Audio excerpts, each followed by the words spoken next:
Students, good day. We are discussing objectives of teaching mathematics.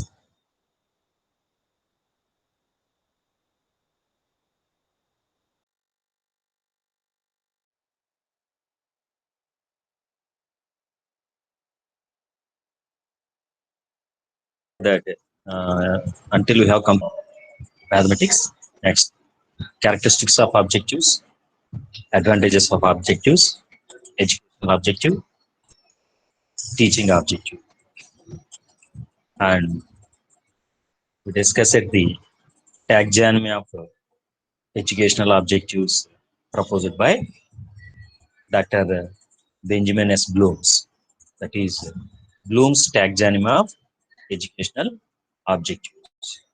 So, in the previous class, we have discussed in brief the three domains, their nature, their taglines,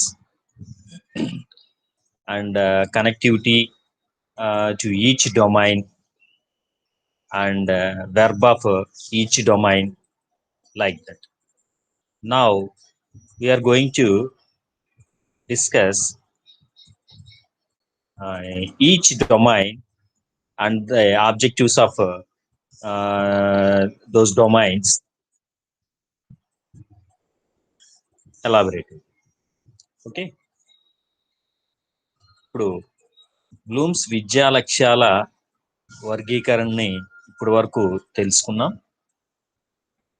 సంక్షిప్తంగా వర్గీకరణ అంటే ఏంటి, వర్గీకరణ జరగటానికి గల కారణం ఏంటి,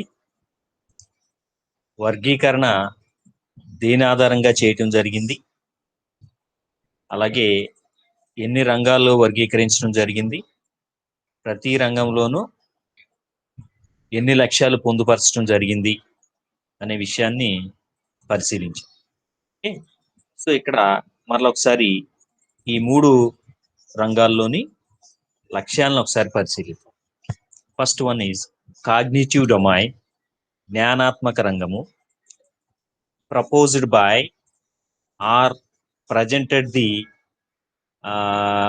explanation of these objectives under cognitive domain by Benjamin S. Bloom, Dr. Benjamin S. Bloom in 1956. మనం చెప్పుకున్న 1956లో ఈ వర్గీకరణ అనేది జరిగింది. దాంట్లో డాక్టర్ బెంజమిన్ ఎస్ బ్లూమ్ అనేటువంటి విద్యావేత్త, psychologist,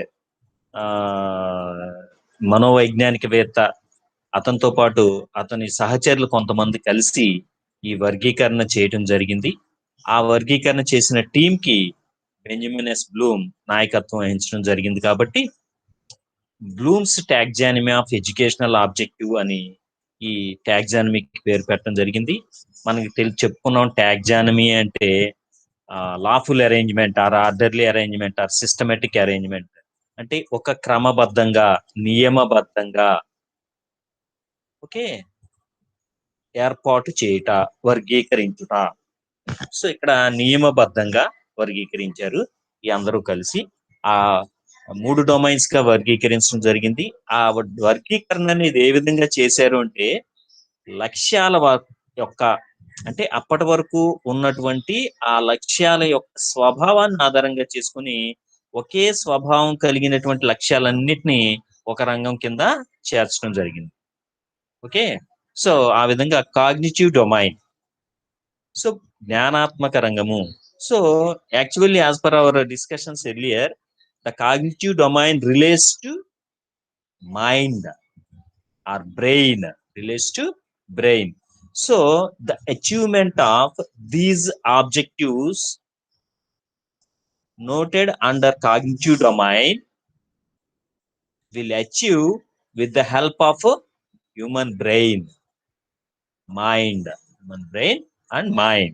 Okay, so that's why this domain has this domain named as cognitive domain. అంటే ఈ రంగంలోని లక్ష్యాలన్నీ కూడా దేని సహాయంతో సాధించబడతాయి అంటే, విద్యార్థికి సంబంధించినటువంటి బ్రెయిన్, ఓకే మనసుకు సంబంధించినవి ఇవన్నీ కూడా.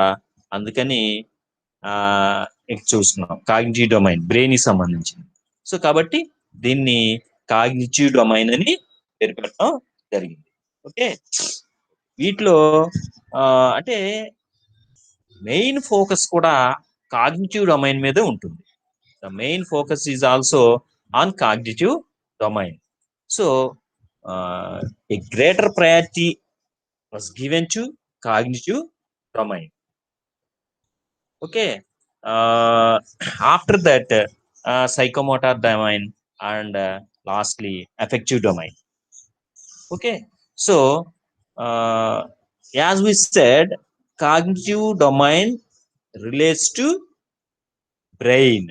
Cognitive domain relates to brain. So achievement of the objectives of the cognitive domain depends on the brain, relates to the brain. With the help of brain activity, the student, otherwise we may achieve these objectives in respect to the subject, concerned subject, teaching subject. Okay, so దీంట్లో లక్ష్యాలు చూడండి. Knowledge, జ్ఞానము.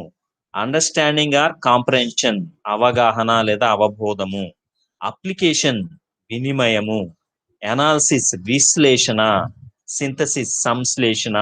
Evaluation, మూల్యాంకనము. So these 6 objectives comes under cognitive domain. These 6 objectives comes under cognitive domain. Coming to the next domain, affective domain. Bhavavesa rangamu. It relates to, otherwise it was tagged as heart. This is head and this is heart. It related to the heart of the human being. So it is related to the feelings of the human being. So through this objectives, we may form attitudes, aptitudes, interest among the students related to the particular subject. So అంటే ఈ భావవేశ రంగంలోని లక్ష్యాల యొక్క సాధన ద్వారా విద్యార్థుల్లో మనం బోధించేటువంటి subject పరంగా ఆసక్తులు కానివ్వండి, అభిరుచులు కానివ్వండి, వీటిని వైఖరులు కానివ్వండి, వీటన్నిటిని మనం పెంపొందించడం జరుగుతుంది. ఇవన్నీ కూడా మనసుకు సంబంధించినవి. ఈ మనం చెప్పుకున్న భావనలన్నీ కూడా మనసుకు సంబంధించినవి. కాబట్టి దీన్ని effective domain and it relates to heart of the human being. So we know the heart and the feelings and activities of actions of the heart. So మనం తెలుసు హృదయానికి సంబంధించింది. సో హృదయానికి సంబంధించినటువంటి భావనలు కానివ్వండి, అంశాలు కానివ్వండి, ప్రయారిటీస్ కానివ్వండి, ఏముంటాయో ఏ విధంగా ఉంటాయో మనకు తెలుసు. సో అందుకనే అంటే ఈ రంగంలో ఉన్నటువంటి 5 లక్ష్యాలు కూడా మనం పరిశీలించినట్లయితే అవి హృదయానికి దగ్గరగా ఉంటాయి.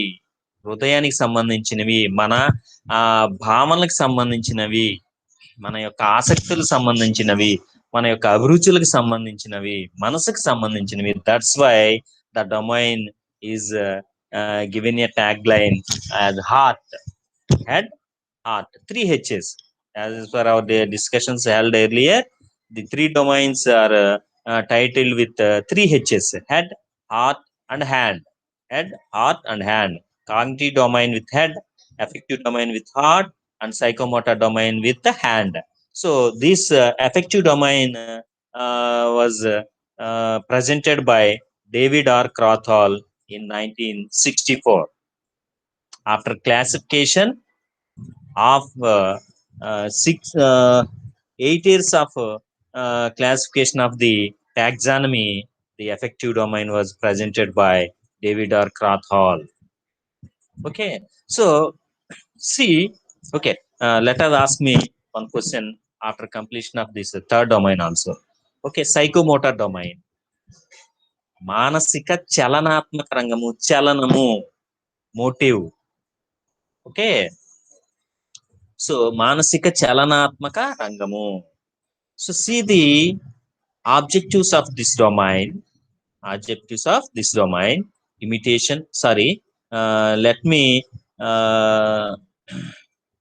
read the objectives of affective domain, whereas I haven't done receiving, responding, valuing, organization, characterization. Okay, receiving, responding, valuing, organization, characterization. Okay, receiving గ్రహించుట, రెస్పాండింగ్ ప్రతిస్పందించుట, వాల్యూయింగ్ విలువ కట్టుట, ఆర్గనైజేషన్ వ్యవస్థాపనము, క్యారెక్టరైజేషన్ శీల స్థాపనము, formation of the character, organisation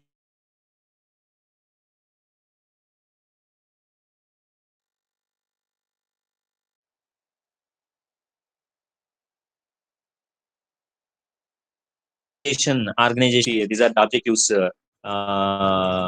framed, classified under affective domain, and the explanation of these domains was presented by David R. Krathwohl, 1964. Okay, next, coming to this one, psychomotor domain, it is related to hand. So achievement of this fulfillment of these objectives related with the activities, actions, practical work, so which was done with the help of hand. So it is a physical work, nothing but physical work. So ఇది భౌతికమైన పనికి సంబంధించింది, అందుకనే దీన్ని hand తో సూచించడం జరిగింది. So ఈ రంగానికి సంబంధించినటువంటి లక్ష్యాలన్నింటినీ కూడా ఈజే సింప్సన్, ఆర్హెచ్ దవే అనేటువంటి శాస్త్రవేత్తలు, ఎడ్యుకేషనిస్ట్, సైకాలజిస్టులు 1969 లో దీన్ని ప్రజెంట్ చేయడం జరిగింది. ఈ రంగానికి సంబంధించిన లక్ష్యాల గురించి వివరణ ఇవ్వడం జరిగింది. సో ఈ విధంగా అంటే ఇక్కడ దీన్ని హ్యాండ్ తో సూచించాం, దీన్ని హార్ట్ తో సూచించాం, దీన్ని హెడ్ తో సూచించాం. కారణం ఏంటంటే వాటి యొక్క సాధన దేనితో ఇమిడి ఉంది, ముడిపడి ఉంది అనే దాన్ని ఆధారంగా చేసుకుని ఈ విధంగా చేయటం అనేది జరిగింది. సో ఇక్కడ క్వశ్చన్ ఏంటంటే, ఈ 3 రంగాల్ని మీరు పరిశీలించారు. సో వీటిలో ఏ రంగంలోకి ఏ ఆబ్జెక్టివ్ చేర్చడం జరిగింది, దాని యొక్క ఉద్దేశం ఏంటి, ఆ ఆబ్జెక్టివ్ కింద ఏ అంశాలు పొందుపరచడం జరుగుతుంది, దాని యొక్క నేచర్ ఏంటి, మనం మళ్ళా నెక్స్ట్ ఎక్స్ప్లెనేషన్ లో ఆ డొమైన్ వైజ్ ఎక్స్ప్లెనేషన్ లో పరిశీలించడం జరుగుతుంది. అయితే ఇప్పుడు క్వశ్చన్ ఏంటంటే, ఈ 3 రంగాల్లో నేనేం చెప్తానంటే, the priority and the importance and a more explanation given to the domain, cognitive domain. అంటే ఎక్కువ వివరణ ఈ జ్ఞానాత్మక రంగానికి మాత్రమే ఇవ్వడం జరిగింది. మనం చూసినట్లయితే జ్ఞానాత్మక రంగానికి సంబంధించిన లక్ష్యాల యొక్క వివరణతో కూడినటువంటి బుక్ ను కూడా బెంజమిన్ ఎస్ బ్లూమ్ ప్రచురించడం జరిగింది. వీటికి సంబంధించినటువంటి సరైనటువంటి ప్రింటెడ్ రిసోర్సెస్ మెటీరియల్ కానీ పూర్తి స్థాయిలో అందుబాటులో లేదు. సో కాబట్టి the importance was given to cognitive domain. At the same time, while we are teaching, we are planning our teaching learning process, we will give the main importance to the cognitive domain, later on to the psychomotor domain, and very very less importance in planning or teaching will be given to the affective domain, whereas it is related to the heart. So that's why we cannot so what is the reason for the least importance and a critic also there on affective domain? So if we frame objectives under affective domain while teaching learning process is going on, so we may achieve or we may not achieve, or also we may evaluate those objectives whether they are fulfilled or not, they are achieved or not. We may not evaluate. It is not possible to evaluate sometimes in respect to the some objectives of this domain. So that's why it is given least importance, and that is the critic on the affective domain. So the objectives of this domain are related to the heart of the human being or the student. That's why these objectives may achieve or may not be achieved. If so, may evaluate or may not be evaluate. అంటే ఈ రంగం మనసుకు సంబంధించింది కాబట్టి ఈ రంగంలోని లక్ష్యాలన్నీ మనం బోధనాభ్యసన ప్రక్రియలో ఈ రంగంలోని లక్ష్యాలను కూడా రూపొందించుకొని నిర్దేశించుకొని బోధన చేసిన సందర్భంలో ఆ లక్ష్యాన్ని సాధించవచ్చు, సాధించలేకపోవచ్చు. సాధించిన మూల్యాంకనం చేయగలగచ్చు, చేయలేకపోవచ్చు. అందుకనే దీనికి ఇంపార్టెన్స్ తక్కువగా ఇవ్వడం జరిగింది. రిమైనింగ్ 2 ఆబ్జెక్టివ్స్ కి ఇంపార్టెన్స్ అనేది ఎక్కువ ఇవ్వటం జరిగింది.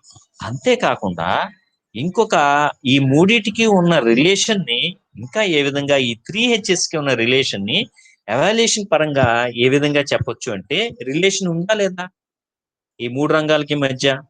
డెఫినెట్ గా రిలేషన్ అనేది సో వీటిలో ఒక హెచ్ ని టెస్ట్ చేయడం ద్వారా achievement of remaining 2 H's we may assess.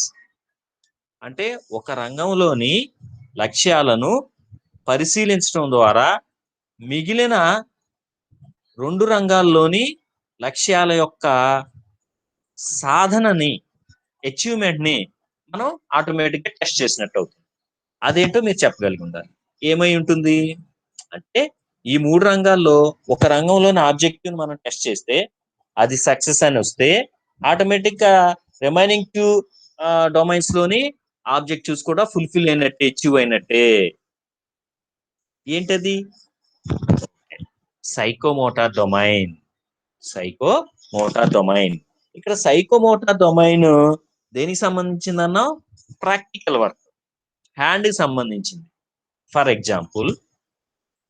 Example a problem was given like this: construct a triangle with the given measures of 3 sides of the triangle.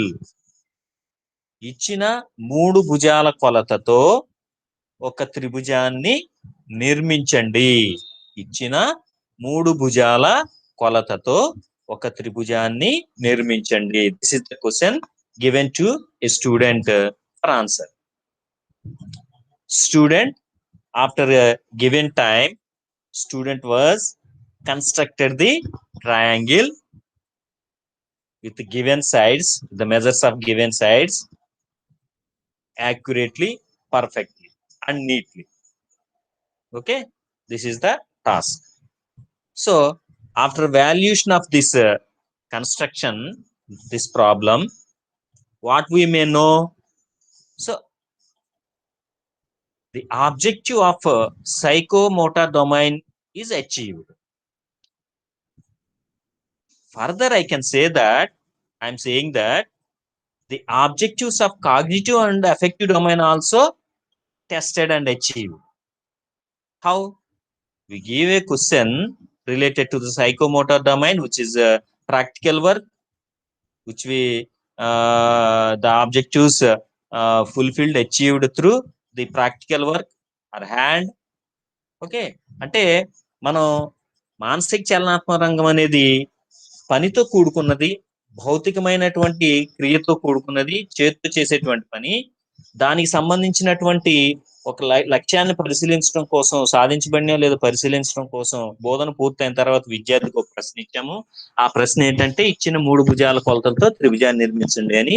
విద్యార్థి ఇచ్చిన సమయంలో త్రిభుజాన్ని ఖచ్చితంగా, వేగంగా మరియు నీట్ గా, స్పష్టంగా ఓకే నిర్మించడం జరిగింది. మనం వాల్యూ చేసాము. వాల్యూ చేసిన తర్వాత ఆ రంగంలోని లక్ష్యం సాధించబడింది అని చెప్పాము. ఇప్పుడు నేనేమంటున్నానంటే అది సాధించబడితే ఆటోమేటిక్ గా ఈ 2 రంగాల్లోని లక్ష్యాలు కూడా సాధించబడినట్లే. How it is? ఎలాగా అంటే ఇప్పుడు విద్యార్థి త్రిభుజాన్ని గీచాడు ఇచ్చిన కొలతలతో. అంటే విద్యార్థికి నాలెడ్జ్ లేకుండా త్రిభుజాన్ని నిర్మించగలడా? ఏ నాలెడ్జి? త్రిభుజము అంటే ఏంటో నాలెడ్జ్. ఈ నాలెడ్జ్ అనేది ఎక్కడ ఉంటుంది? స్టూడెంట్ యొక్క మైండ్ లో ఉంటుంది. త్రిభుజం యొక్క నిర్వచనము, త్రిభుజముల యొక్క భాగాలు, okay, definition of the triangle and parts of the triangle which related to the cognitive domain under objective knowledge or otherwise. Okay, under cognitive domain. Without the knowledge of the triangle, a student cannot construct a triangle with the given measures. అంతే కదా, త్రిభుజం అంటే ఏంటో తెలియకుండా, త్రిభుజం యొక్క నిర్వచనం తెలియకుండా విద్యార్థికి ఇచ్చిన కొలతతో త్రిభుజాన్ని నిర్మించలేడు. కాబట్టి నిర్మించాడు అంటే కాగ్నిటివ్ డొమైన్ ఆబ్జెక్టివ్ కూడా ఇచ్చిపోయినట్లే. అంటే విద్యార్థికి త్రిభుజం యొక్క జ్ఞానం కూడా విద్యార్థి దగ్గర ఉన్నట్టే, అంటే సాధించబడినట్టే. ఓకేనా, టెస్ట్ చేసాం. Coming to the second domain, effective domain, భావవయసు రంగం. మనం దీన్ని ఎలా సాధించగలిగినట్టు, ఎలా చెప్పగలం? భావవయసు రంగం అంటే ఏం చెప్పుకున్నాం? మనసుకు సంబంధించింది. మనసుకు సంబంధించింది అంటే interest, attitude, aptitude, okay, behaviour patterns, ఇవన్నీ కూడా దీంట్లోకి వస్తాయి. అంటే విద్యార్థి గణితం పట్ల లేదా త్రిభుజం అనే భావన పట్ల ఆసక్తి లేకపోతే, ఫేవరబుల్ యాటిట్యూడ్ లేకపోతే, పాజిటివ్ యాటిట్యూడ్ లేకపోతే త్రిభుజం అనే భావన విద్యార్థి అవగాహన చేసుకోలేడు, ఆ జ్ఞానాన్ని పొందలేడు. పొందిన జ్ఞానం ద్వారా ఆ నిర్మాణాన్ని ఖచ్చితంగా, స్పష్టంగా, వేగంగా చేయలేడు. అంటే విద్యార్థికి ఆ త్రిభుజం, గణితం పట్ల, త్రిభుజం అనేటువంటి భావన పట్ల ఆసక్తి ఉంది, పాజిటివ్ యాటిట్యూడ్ ఉంది. So with the help of the positive attitude and interest towards mathematics and the concept of mathematics, student constructed the triangle with the given measures. So దీన్ని బట్టి మనం ఏం చేయగలిగాం? దీంట్లో రంగంలోని సైకోమోటార్ డొమైన్ రంగంలోని లక్ష్యాన్ని పరిశీలించడం ద్వారా, ఎవాల్యుయేట్ చేయటం ద్వారా, మూల్యాంకనం చేయటం ద్వారా మిగిలిన రెండు రంగాల్లోని లక్ష్యాలని పరిశీలించడం జరిగింది. Okay, so what are the objectives of psychomotor domain? Imitation, manipulation, అనుకరణ, హస్తలాఘవము, ప్రెసిషన్, సునిశ్చితత్వము, ఆర్టికులేషన్, ఉచ్చారణ, న్యాచురలైజేషన్, సహజీకరణము. So these are the various objectives of three domains of the taxonomy, Bloom's taxonomy. So who is the base father of this taxonomy? Benjamin S. Bloom's. Okay, so who presented the explanation or presented the cognitive domain? Benjamin S. Bloom in the year 1956. Who presented the objectives of explanation for the objectives of affective domain? David R. Krathwohl in 1964. Who presented the explanation for the objectives of psychomotor domain? E.J. Simpson and R.H. Dave in 1969. This is the simply about the Bloom's taxonomy of educational objectives. Bloom's taxonomy of educational objectives. So let us see the domains individually one by one and the objectives of that particular domain. So cognitive domain proposed by Dr. Benjamin S. Bloom, 1956. The cognitive domain involves knowledge and the development of intellectual skills.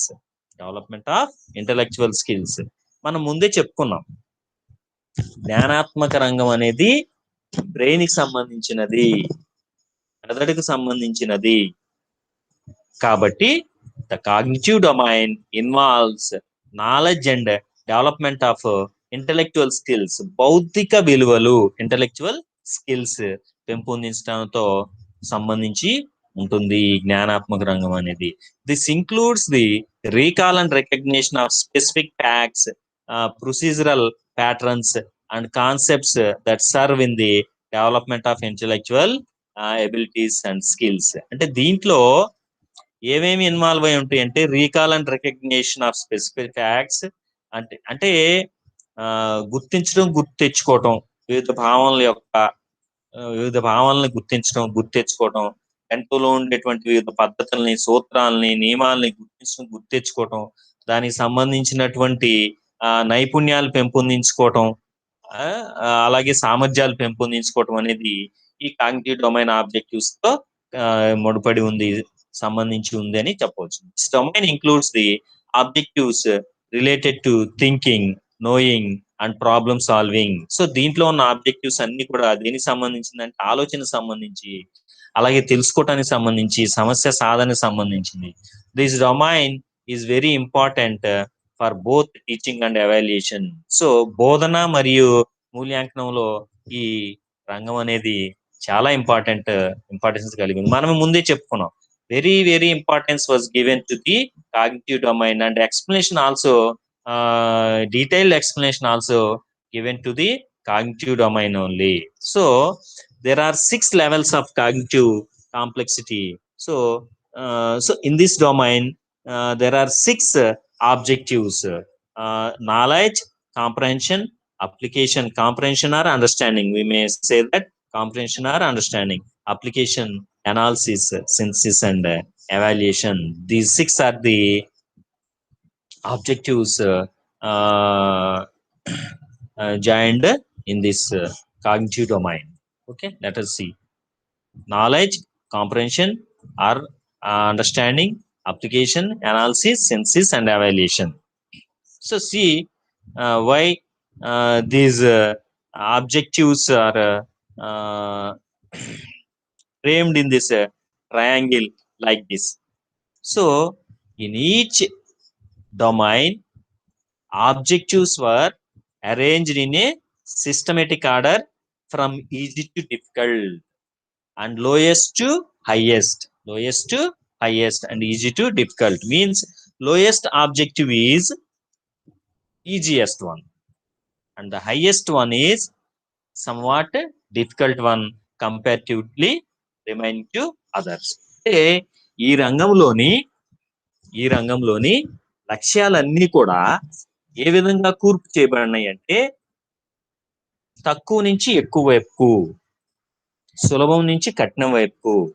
So దాన్ని మనం ఈ triangle అలా చూపించాం. So base లెవెల్లో ఉన్నది తక్కువ స్థాయిలో ఉన్నటువంటి ఆబ్జెక్టివ్ జ్ఞానము. రెండవది కాంప్రహెన్షన్ ఆర్ అండర్స్టాండింగ్, దీనికంటే కొంచెం ఉన్నతమైనది, కొంచెం కఠినమైనది. తర్వాత application, వినియోగము.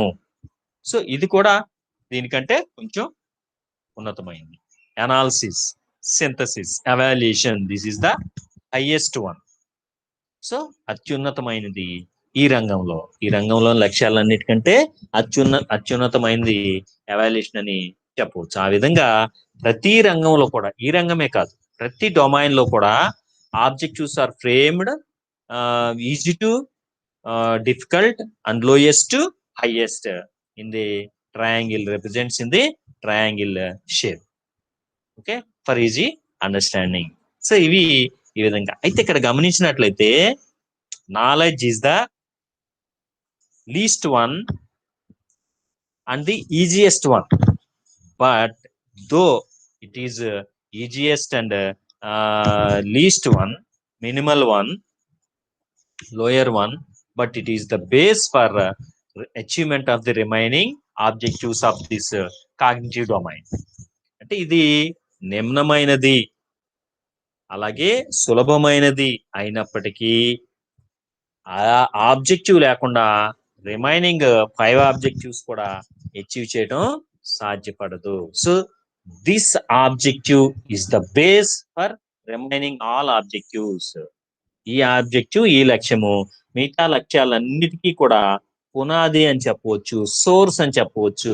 Without knowledge we cannot understanding anything, we cannot apply anything, we cannot analyze anything, we cannot synthesis anything, we cannot evaluate. So there is no knowledge, there is no remaining objectives. Discussion of remaining objectives or achievement of remaining objectives. So ఈ విధంగా ఈ knowledge cognitive domain లోని, జ్ఞానాత్మక రంగంలోని లక్ష్యాల్ని మనం ఈ విధంగా compare చేసి చెప్పుకోవచ్చు. సో జ్ఞానము, నాలెడ్జ్, జ్ఞానాత్మక రంగంలో నిమ్నమైనటువంటి, తక్కువైనటువంటి, సులభమైనటువంటి లక్ష్యం ఏంటంటే జ్ఞానము. సో ఇవన్నీ ఏం చేయాలి? బోధన ద్వారా విద్యార్థుల్లో పెంపొందించాలి. పెంపొందించే క్రమంలో జ్ఞానం లేకుండా జ్ఞానము తర్వాత కాంప్రహెన్షన్ అంటే అండర్స్టాండింగ్ అంటే అవగాహన. దేన్ని అవగాహన చేసుకుంటాడు? మనం అందించిన జ్ఞానాన్ని. సో జ్ఞానం అనేది మొదట అందించబడుతుంది. అందించిన జ్ఞానాన్ని ఇక్కడ అవగాహన చేసుకుంటాడు. అవగాహన చేసుకున్న జ్ఞానాన్ని నూతన సందర్భాల్లో వినియోగించుకుంటాడు. తర్వాత ఆ జ్ఞానాన్ని పొందిన జ్ఞానాన్ని విశ్లేషిస్తాడు. తను పొందిన భావనల ఆధారంగా సింథసిస్ చేయగలుగుతాడు. సో వీటన్నిటిని ఆధారంగా చేసుకొని జడ్జిమెంట్స్ ఇవ్వగలుగుతాడు. ఆ అంశాలకు సంబంధించి, ఆ సబ్జెక్ట్ సంబంధించి, లేదా ఆ మెదడుకి సంబంధించి, జ్ఞానానికి సంబంధించి. సో ఇవి దీంట్లోని లక్ష్యాలని చెప్పవచ్చు. ఈయన మరలా ఒకసారి సింపుల్ గా ఒక్కొక్క ఆబ్జెక్టివ్ ని పరిశీలిద్దాం. Knowledge is defined as remembering of previously learned concepts information. అంటే జ్ఞానము అనేది దేనికి సంబంధించింది అంటే, ఇప్పుడు మనం లక్ష్యాలని చెప్పుకుంటున్నాం. ఈ లక్ష్యాల కింద ఎటువంటి అంశాలు పొందుపరచబడినాయి? జ్ఞానం అని దేన్ని అంటాము? అంటే knowledge is defined as remembering of previously learned concepts or information or subject matter, whatever it may be. This may involve recall of a wide range of material from specific facts to complete theories, but all that is required is the bringing to mind of the appropriate information. Knowledge represents the lowest level of learning outcomes in the cognitive domain. అంటే జ్ఞానం అనేది అప్పటి వరకు మనం నేర్చుకున్నటువంటి అంశాలని గుర్తు తెచ్చుకోవటం మరియు గుర్తించటం అనేటువంటి చర్యతో కూడుకున్నది ఈ జ్ఞానం అనే లక్ష్యం యొక్క స్వభావం. సో ఇక్కడ జ్ఞానము అని దేన్ని ఎటువంటి అంశాలని జ్ఞానం కింద చేర్చడం జరిగింది అంటే, ఏ అంశాలనైతే లేదా జ్ఞానం అనే లక్ష్యాన్ని ఏ విధంగా నిర్వచించడం జరిగింది అంటే, ఏ అంశాలనైతే ఎటువంటి విషయాలనైతే మనం విని గుర్తుంచుకొని అవసరమైన సందర్భంలో యథావిధిగా మనం బహిర్గతపరచగలుగుతాము, చెప్పగలుగుతాము, లేదా భావనలు గుర్తించగలుగుతాము.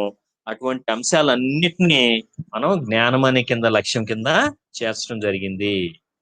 So knowledge means recall or remembering of the previously learned concepts or information related to the particular subjects. So అవన్నీ కూడా జ్ఞానం కింద చేర్చడం జరిగింది. అంటే ఇక్కడ జ్ఞానం కింద సూత్రాలు, నిర్వచనాలు, అలాగే ప్రవచనాలు, పద్ధతులు, గుర్తులు, సంజ్ఞలు, భాష, గణితానికి సంబంధించినటువంటి భాష, వీటన్నిటిని మనం జ్ఞానం అనే అంశం కింద లక్ష్యం కింద చేర్చడం జరిగింది.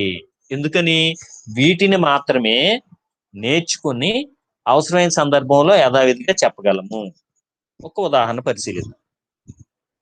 ఓకే, అదేంటంటే ఫర్ ఎగ్జాంపుల్ త్రిభుజము అనగానేమి విద్యార్థికి చెప్పాం. తరువాత మనం మరలా అభ్యసన అయిపోయిన తర్వాత ప్రశ్నించాం విద్యార్థిని, త్రిభుజము అనగానేమి అని.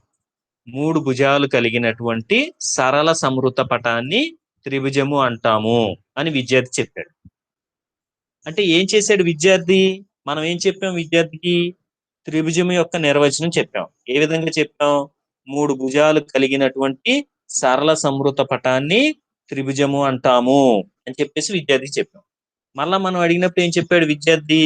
3 భుజాలు కలిగినటువంటి సరళ సమృత పటాన్ని త్రిభుజము అంటారు అని చెప్పాం. అంటే మనం ఏదైతే అంశాన్ని చెప్పామో, ఏదైతే భావన చెప్పామో, ఆ భావాన్ని యథాతథంగా విద్యార్థి చెప్పటం జరిగింది. సో కాబట్టి అది నాలెడ్జ్.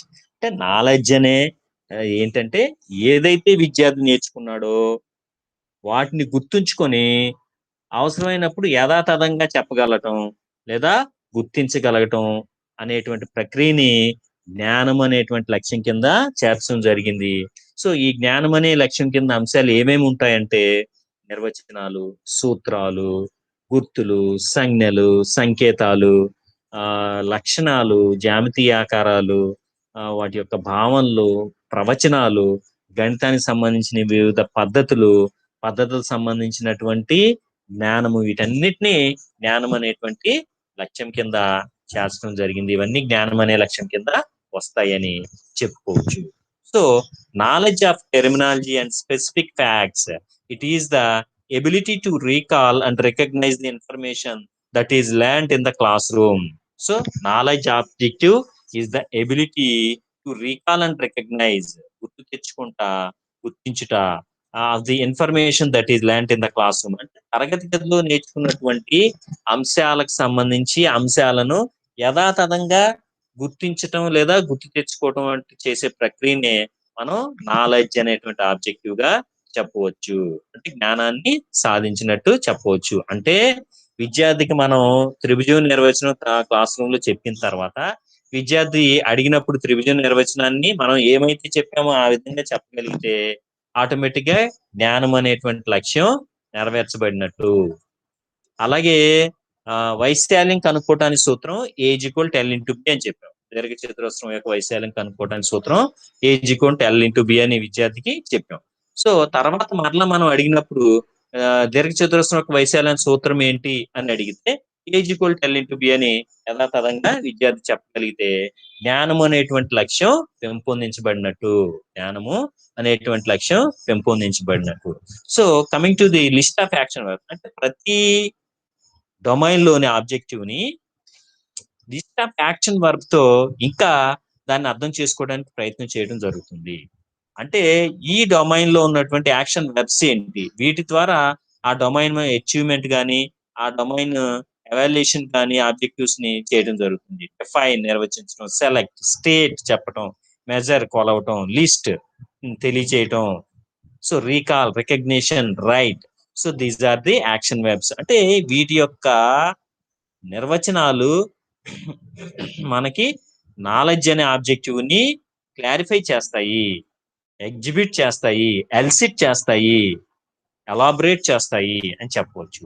సో సో ఈ నాలెడ్జ్ అనే ఆబ్జెక్టివ్ ఏంటంటే ability to remember facts without necessary understanding. అంటే అవగాహన చేసుకోవాల్సిన అవసరం లేకుండానే ఆ ఫ్యాక్ట్స్ ని, జ్ఞానాన్ని యథాతథంగా చెప్పగలిగేటువంటి సామర్థ్యాన్ని మనం జ్ఞానము అంటాము. అర్థమైందా? ఇక్కడ అండర్స్టాండింగ్ తో పని లేదు, యథాతథంగా. అందుకనే ఇప్పుడు మనం ప్రజెంట్ ఎడ్యుకేషన్ సిస్టమ్ లో కొన్ని సెక్టార్స్ లో ఎడ్యుకేషన్ విద్యను అందించేటువంటి స్వభావాన్ని పరిశీలించినప్పుడు మనం క్రిటిసైజ్ చేస్తున్నాం. కేవలం జ్ఞానాన్ని మాత్రమే ఇస్తున్నారు, రిమైనింగ్ వర్చ్యూస్, వాల్యూస్ లేదా ఆబ్జెక్టివ్స్ ఫుల్ఫిల్ చేయట్లేదు అని. అంటే విద్యార్థి తను ఏదైతే చదివాడో అది మాత్రం యాసిడ్ గా చెప్పగలుగుతున్నాడు, కానీ దానికి సంబంధించి ఇంకా డెప్త్ గా క్వశ్చన్ చేసిన లేదా ఇంకా ఎక్స్టెన్సివ్ నాలెడ్జ్ అడిగినా లేదా వాటికి సంబంధించిన ఎగ్జాంపుల్స్ అడిగినా వాటికి సంబంధించిన ఎక్స్ప్లెనేషన్ అడిగినా చెప్పలేకపోతున్నారు. కొన్ని సందర్భాల్లో కొన్ని పాఠశాలలో విద్యార్థులు ఏ విధంగా ఉన్నారంటే క్వశ్చన్ మార్చిన, క్వశ్చన్ లోని వాల్యూస్ మార్చిన, ఓకే, ఆన్సర్ రాయలేనటువంటి పరిస్థితిలో ఉన్నారు. అంటే they are giving importance to merely inculcating the objective knowledge only. Knowledge అనే ఆబ్జెక్టివ్స్ మాత్రమే పెంపొందించే విధంగా బోధన జరుగుతుంది. అంటే ఏంటి, ఓన్లీ విద్యార్థి గుర్తించుకోవటానికే ప్రాధాన్యత ఇవ్వడం జరుగుతుంది. సో దీంట్లో నాలెడ్జ్ అనే ఆబ్జెక్టివ్ ని అచీవ్ చేయడంలో ప్రాధాన్యత దేనికి ఉంది, గుర్తించుకోవడం. అందుకని ఇక్కడ ఏం చెప్పాం, వితౌట్ నెసరీ అండర్స్టాండింగ్ అన్నాం. లాస్ట్ సెంటెన్స్ చూసినట్లయితే కలర్ లో ఉన్నటువంటి sentence ability to remember facts without necessarily understanding. గుర్తు అంటే అవగాహన చేసుకోవాల్సిన అవసరం లేకుండానే గుర్తించుకోవటం అనేది జ్ఞానం అనేటువంటి లక్ష్యం యొక్క ముఖ్యమైనటువంటి నేచర్ గా మనం చెప్పవచ్చు. సో అది మాత్రం ఇక్కడ జరుగుతుంది. సో ఇక్కడ చూడండి, మీరు గుర్తుంచుకోవాల్సింది ఇంకోటి ఏంటంటే మనం ఆబ్జెక్టివ్స్ యొక్క అడ్వాంటేజెస్ లో చెప్పుకున్నాం. ఆబ్జెక్టివ్స్ ఆధారంగా చేసుకుంటే, ఆబ్జెక్టివ్స్ ని ఫ్రేమ్ చేసుకుంటే మనం టీచింగ్ లెర్నింగ్ యాక్టివిటీని డిజైన్ చేసుకోవచ్చు, టీచింగ్ లెర్నింగ్ మెటీరియల్ ని ముందుగానే డిసైడ్ చేసుకోవచ్చు, అలాగే టీచింగ్ లెర్నింగ్ యాక్టివిటీస్ ని ప్రాసెస్ ని క్లాస్ రూమ్ లో డిజైన్ చేసుకోవచ్చు. అలాగే ఎవాల్యుయేషన్ మెథడ్ ని ముందుగానే డిసైడ్ చేసుకోవచ్చు. ఎవాల్యుయేషన్ టూల్స్ ని ముందుగానే డిజైన్ చేసుకోవచ్చు. ఎవాల్యుయేషన్ టూల్ లో ఉండేటువంటి టెస్ట్ ఐటమ్స్ ని కూడా ముందుగానే మనం తయారు చేసుకోవచ్చు అని. అంటే బోధన ఏ విధంగా అయితే లక్ష్యాల మీద ఆధారపడి జరుగుతుందో మూల్యాంకనం కూడా లక్ష్యాల మీద ఆధారపడి జరగాలి. అంటే ప్రశ్నాపత్రంలో లక్ష్యాలకు సంబంధించిన ప్రశ్నల్ని ఇవ్వాలి. లక్ష్యాలకి సంబంధించిన ప్రశ్నల్ని ఇవ్వాలి. అంటే ఫర్ ఎగ్జాంపుల్ ఒక అన్ట్రైన్ టీచర్ ఉన్నాడు. అన్ట్రైన్ టీచర్ టీచ్ చేసే సందర్భంలో క్వశ్చన్ పేపర్ తయారు చేసి వెళ్ళినప్పుడు టీచింగ్ కంప్లీట్ అయిన తర్వాత ఒక టెస్ట్ పేపర్ తయారు చేయవలసి వచ్చినప్పుడు ఏం చేస్తాడు?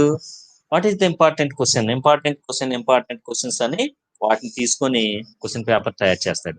But a train teacher will teach by framing, by deciding, by writing objectives related to the particular concept, and based on those objectives he may prepare a lesson plan, a period plan, a teaching plan, and after that only he will teach in the class to fulfill those objectives prepared by him in the classroom.